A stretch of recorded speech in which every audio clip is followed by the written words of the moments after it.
On today's episode of Locked On Suns, NBA free agency just about done. There's some trades coming, but we know who ended up where and for how much. Did the Suns maximize free agency? Did they do the best they could? I'll give you my answer. Let's go.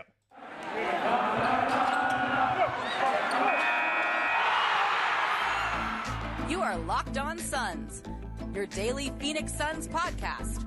Part of the Locked On Podcast Network, your team every day.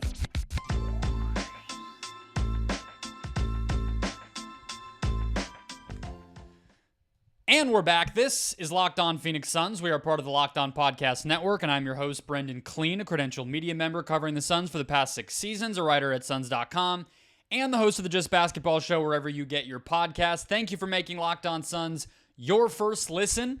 We are post-game after Game 3 of Suns Summer League, which we will talk about later. But hit follow or subscribe wherever you're finding this podcast to get reactions, recaps of every Summer League game, off-season news, and more every single day throughout the rest of the summer and beyond. Just search Locked On Suns wherever you get podcasts, and we will be there every Monday through Friday right there for you to get locked onto your favorite team. Become an everydayer. If you love the Suns, this is the place for you. Let's talk about free agency. Crazy to think that it was just about a week and a half ago that all of this began, and yet here we are, and it's almost over. James Harden potentially still on the move. Damian Lillard likely to end up with the Miami Heat, and maybe some fringe moves off of those. Pascal Siakam is in the news. But as far as signings go, which is all the Suns are really going to be involved in, we sort of knew that, right? The Suns did pretty darn good. Let's just start there. Let's get that out of the way. But what I'm really trying to answer with today's show is a couple of things. We'll talk about who the Suns acquired and sort of the things that bring them together and why I liked a big trend of what they did this offseason, coming off of the Durant trade and the postseason failures and everything else. But I want to read you the names of everybody who got a minimum contract this year. And it's not a lot of names, so bear with me. From oldest to youngest. Kevin Love, Russell Westbrook, Derrick Rose, Eric Gordon, DeAndre Jordan, Cody Zeller, Corey Joseph, Justin Holiday, Robin Lopez, Patrick Beverley, Jay Crowder, Alex Len, Julian Champagnie, Josh Richardson, Montrezl Harrell, Malik Beasley, Dario Saric, Thomas Bryant, Torrey Craig, Damian Lee, Dennis Smith Jr., Yuta Watanabe, Keita Bates-Diop, Drew Eubanks, Ty Jerome, Josh Okogie, Chimezi Metu, Mohamed Bamba, Aaron Holiday, Lonnie Walker, Jackson Hayes, O'Shea Brissett, Cam Reddish, Delano Banton, AJ Green, Jack White, Orlando Robinson. You heard a lot of Suns players in there. What you did not hear is a lot of names that are not Suns players who you probably liked more than the ones who were Suns players. And that's what I'm trying to get at here. We knew the Suns were only going to have minimums available to them. Minimums and trades, right? Would they trade Cam Payne? Would they trade DeAndre Ayton? The answer to those questions was no. They made this additional move to acquire some second-round picks. They still have a trade exception in their back pocket. They have not used those either, so no trades since the Beal deal, right? Which, not a surprise. There wasn't exactly a whole lot there, but it's an option. And then minimums. We knew that, right? And we've talked about how much the Suns, frankly, nailed the minimum signings that they made. You know, John Hollinger at The Athletic valuing these deals at far more than minimum. Players, you know, Eric Gordon potentially having offers on the table as high as maybe not all of the mid-level exception, but a lot of it from a good team. And he comes for $3.3 million, right? So when I look at that list, there's some names that jump out that maybe you could say the Suns would have done better to get. I still think Dennis Smith Jr. It could have been an interesting guy. Jordan Goodwin's pretty similar. Malik Beasley, a shooter, but couldn't crack the rotation in the postseason with the Lakers. There's some upside names, right, too. Julian Champagnie has had a strong summer league. You know, Lonnie Walker, maybe you still think he could get better. Jackson Hayes, as a flyer for a center who's still pretty raw and still pretty young, Okay, interesting. But some of those guys went back to their incumbent team. Champagnie, I actually don't even think that's his minimum, even though he's making a small salary. I actually think $3 million is his starting deal, and that's more than the minimum for him. So really the place that I go are a few guys that I actually think, Suns fans have a connection to. One is Torrey Craig. The other is Dario Saric. And I promise you I'm not just doing that for the cleverness of being like, and the guys the Suns already got rid of, But I do think those two are going to overperform their minimum contracts in the NBA. Crowder, probably another one, who I could see, at least in the regular season, overperforming a $3 million salary. The only true, legitimate missed opportunity that I think the Suns have when I look at these minimum players is Josh Richardson. Josh Richardson and Kevin Love. And when I look at that, obviously those two both went back to Miami. In the case of Love, off of a buyout contract. In the case of Richardson, off of a breakout year with them back, 5-6 years ago when he was drafted by them. And so those are unique circumstances. Outside of some of those young guys who went back to their incumbent teams or were offered a bigger role, I think the Suns have, if you're saying the top 10 minimum signings, or you could say the Suns have the top 5 minimum signings, and maybe 6 or 7 all the guys that they signed at the minimum were among the top 10. That's what we're talking about here. I wanted to do this exercise when it was all said and done to really measure the Suns by what they had at their disposal and what they ended up getting. Because heading into the offseason, we all could have looked at this and said, oh, well, I want Dennis Schroeder, or I want Javon Carter. I want Mason Plumlee. Any of these guys, Trey Lyles, Taurean Prince, who ended up making the Jalen McDaniels, right? Some of these guys who ended up making just a tick above the minimum. Nickeil Alexander-Walker, another one. But those guys were not actually, now that we know the contracts that they got, they were not really on the table for the Suns. Eric Gordon is an exception. He probably could have been in that group of guys who got more, but he ended up choosing the Suns. In a lot of cases, that just does not happen. So what we saw was the Suns get a half dozen of the best value signings in the NBA. I would say without a doubt, they maximized what they had at their disposal and can reasonably expect to get amazing value back on those contracts when the season begins. The other thing that connects these players is not just that they made minimum money or that they have a chance to overperform that minimum money. It is that they got multiple seasons and that they are young. I'll tell you why that's important next. First, today's show brought to you by Bird Dogs. I have been getting more use out of my Bird Dogs since the summer began than I ever reasonably expected.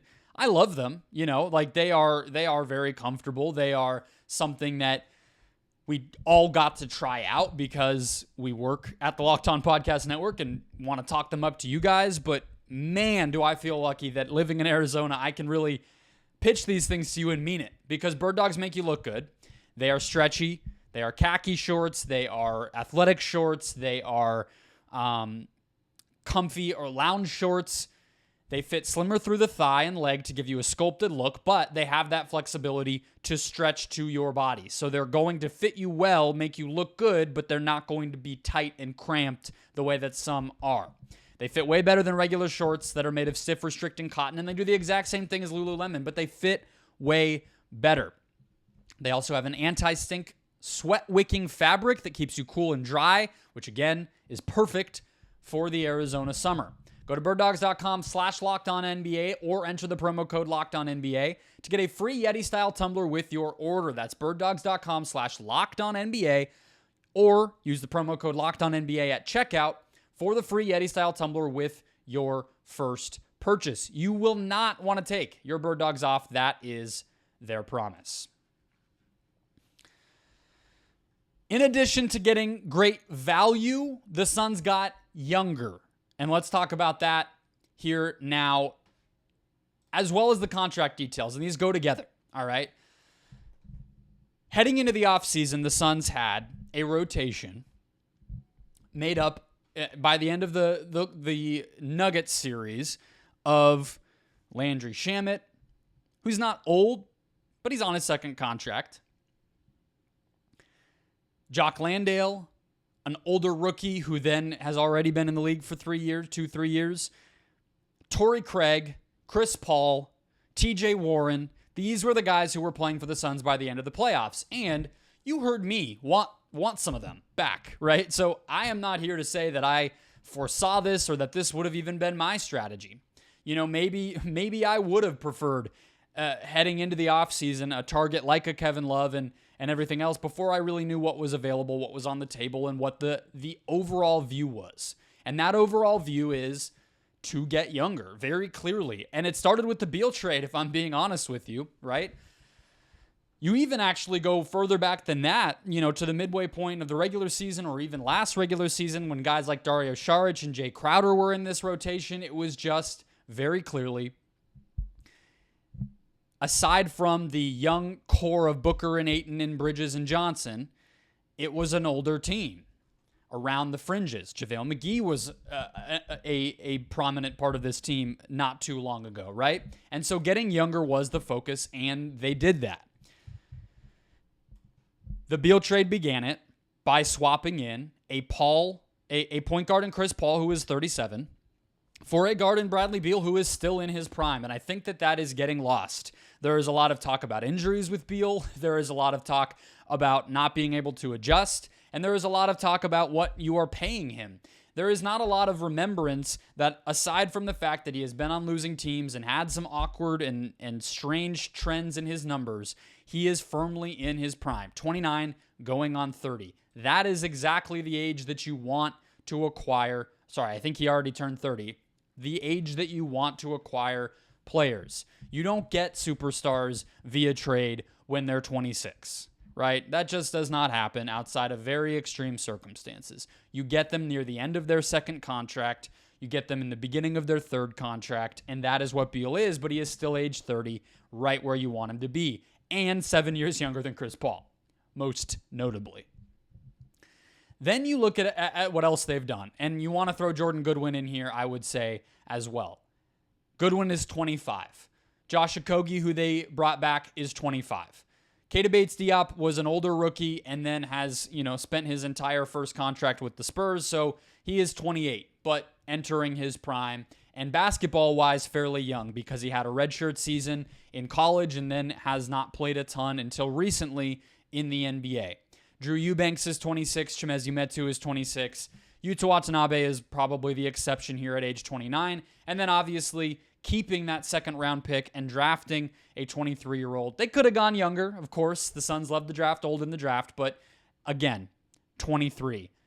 Even keeping DeAndre Ayton, who is 25, I would say fits here because there's a world in which, they dealt that for Tim Hardaway Jr. and JaVale McGee and Rashawn Holmes, right? Like that was out there. I don't think they should have done that. That would have been stupid, but that would have made them a lot older, right? And so even keeping Ayton has continued this trend.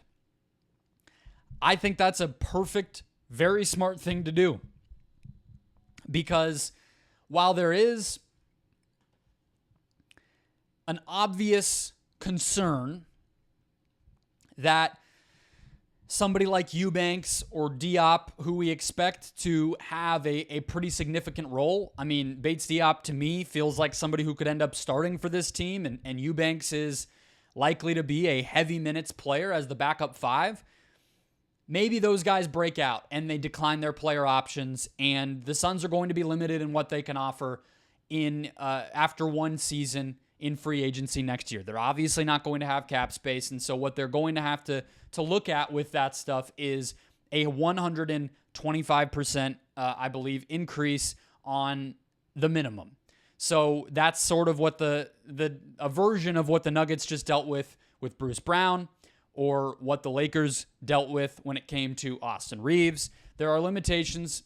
Reeves is a little bit different, but with Brown, it's a perfect example. He was only in Denver for 1 year. They are capped out. They are up against the tax, and so they can only offer him a percentage above what he had been making. They can't sign him for $30 million, $22 like he made in Indiana. The Suns will have a similar situation. Brown was already making a little more, so it's slightly different, but that's what the Suns will be looking at. But assuming that these guys do not have this stellar out of this world type of season, and it's not likely that all of them will, you are looking at getting to keep them for a second season while they continue to grow.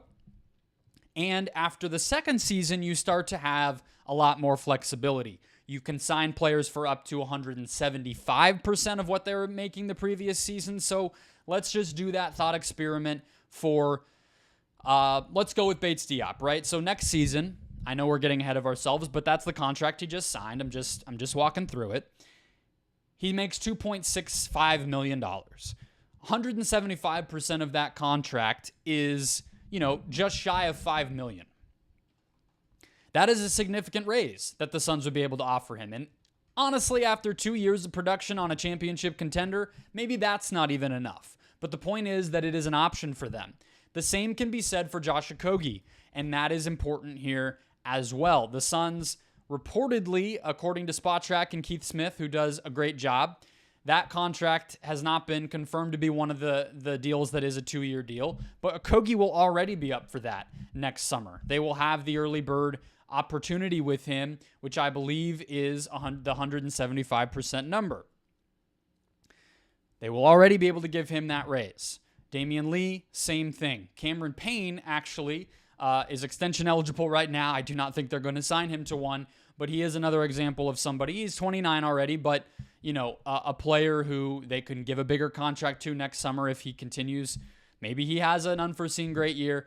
The point is, in addition to getting younger, the Suns gave themselves the flexibility to keep this talent in the building during its developmental years as they integrate onto a good team and evaluate and develop into what their role will be on an awesome team versus some of the bad teams that they had been on.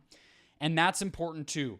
We talked last week about some of the ideas around the tax implications of signing players to 2-year deals and beating out offers from teams like Golden State. Matt Ishbia footed the bill of a guy like Eric Gordon, a guy like Keita Bates-Diop, where the league usually will compensate for the difference between the minimum of Lee is a better example. The minimum of whatever your year in the NBA equates to versus the actual basic bare minimum that a player can get, which is 2.1. The league usually pays that difference. In this case, when you go for 2 years, the league does not pay that difference, and Ishbia had to do that, and it cost him millions of dollars in tax money.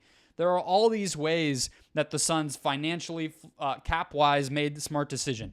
But to me, the most exciting and kind of important trend of what they did big picture this offseason is they got a lot younger. That means players will get better season to season over the course of a season and on and on and on. Jordan Goodwin, maybe the guy I've talked about the least here, but that's very important for him. The Suns will certainly have bird rights when he becomes a free agent in a couple of years, and maybe they'll even extend him after this season if he really breaks out, because that is somebody at 25 with a lot of upside that you probably want to lock in. These are the moves that the Suns have allowed themselves to make, even though they were strapped, even though we knew it was only going to be minimums. I think it's very smart. I'm very excited to see these guys grow, and I'm excited to see if the Suns can keep them, although it will be difficult. On that note, young players, excitement, intrigue. We saw the third Suns Summer League game. No Toumani Camara, which is why I did not lead the show with Summer League today, but I'm going to sing an ode to one Hunter Hale.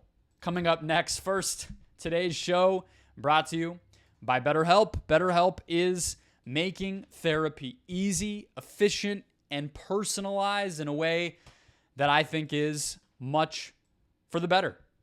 I started therapy online during COVID, and that was by necessity. It was something that I could not do face to face.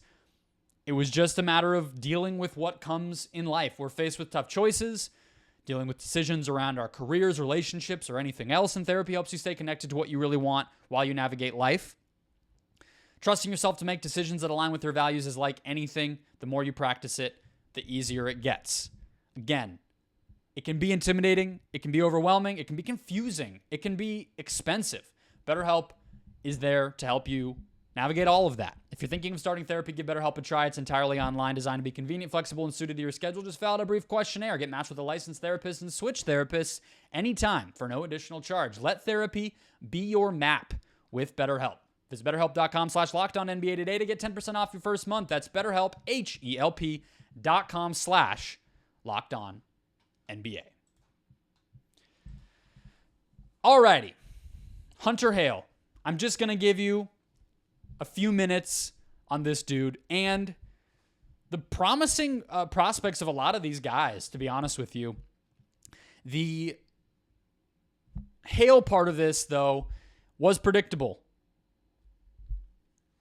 Damon Allred and I previewed the Suns Summer League roster, and we identified Hunter Hale as an obvious candidate to succeed right away. This is a guy who, if you forgot, if you don't remember, if you never knew, the main thing is he's a knockdown shooter. I mean, that is first and foremost what he was brought in for, why he even, has had the career that he's had so far overseas and everything else. 26 years old, 6'3", and is coming off of a season last year in the Adriatic League where he shot 36% from deep, shot 38% on the same team the previous year on a bunch of attempts, and then his rookie professional season in New Zealand shot 36% there. And that's on 7, 7, and 9 attempts per game. So he gets them up and he makes them. And any great team needs that. Right? And so that's why I was excited. I mean, I'm not a scout. I'm not looking at these guys and being like, oh, well, in the Adriatic League, he did this, this, and that. And so, no, of course not. I'm looking at it from the Suns' perspective, and it was very easy to imagine that this guy would make an impression and would be a good fit on a winning team. And so, yes, in this game against the New Orleans Pelicans on Tuesday afternoon, he played 25 minutes, came off the bench, no Kamara, so it was a situation where there were minutes up for grabs. We also did not see Barry Brown or Jawan Evans or Goodwin still with the left knee soreness. So the opportunity opened up and Hale took advantage of it. 7 of 13 from the field, 6 of 12 from deep, 21 points. And the most important part of the shooting performance was not that all just sort of came in one barrage in, a 5-10 quarter-long stretch. This was over the course of the whole game. Whenever he was in there, he was hot, he was comfortable, and he made the right decision. He had 4 assists in addition to the 21 points. He moved the ball and was actually pretty unselfish, I would say. In transition, in the half court, if the ball was rotating, even if he had, a half second of space to shoot it, he was going to pass it to the guy who was going to have a full second to shoot it, right? And that really jumped out too, Got backdoored by Dyson Daniels. Again, is only 6'3", although for Summer League guards, that's pretty big, bigger than Sherfield. Like a lot of the guards you get, the retread types of guards in Summer League are undersized dudes, and understandably so. That is the type of player that struggles to make it into the NBA, but 6'3" is good enough, right? If you're talking about a combo guard off the bench who just shoots, makes good decisions, and plays with a level of defensive intensity. I don't want to pretend like defensively he's out there, getting steals and just locking down the opponent. But of course he's not. I think if he can do this again on Friday, and then I believe they will play at least one more time over the weekend, give him minutes. See what happens. If he can continue to shoot like this and make the right play with his teammates, then, would not surprise me to give him a 2-way contract soon. Because of the track record professionally in 3 competitive leagues, as well as now this performance today, if he follows it up with more, I don't know what more you necessarily want for a guy who had a clear role and a clear skill set and has demonstrated that. Elsewhere in the rotation, Jordan Usher has continued to make a pretty solid impression. I don't think he's fully developed. I think he is sort of a ball-moving, shooting forward with good size. Like, that is an interesting prospect. The Suns don't have a G League team, so this is not exactly a rehearsal for a G League spot either. It's really a two-way or nothing, and that's a bummer because I do think Usher is interesting. We saw Luis Olinde for the first time the past couple of games, played the most minutes he's played so far in this Tuesday game because Kamara was out. And honestly, he had a nice chase down block and then an offensive rebound, kind of a good hustle sequence, had 3 steals, but I thought of him as much more of a shooter coming in just based on the numbers and everything else. He didn't really get him up today. He looked a little bit timid at times, did not impact the game at a high level. We'll see what happens. That was a guy I was ready to be wowed by, and it just didn't necessarily come. Trey Jemison, I just can't say enough good things about him from an energy standpoint. He's playing heavy minutes, relatively speaking, and at 7 feet tall and everything, plays hard the entire time he's in there, gobbling up offensive rebounds, being a presence around the basket, has pretty good hands, comfortable setting screens, rescreening, catching the ball on the short roll, distributing, ball moving. He feels like a guy who, if his development continues, I could see him being on an NBA court. Is he a starting center? Probably not. Is he even a consistent backup center? Maybe not.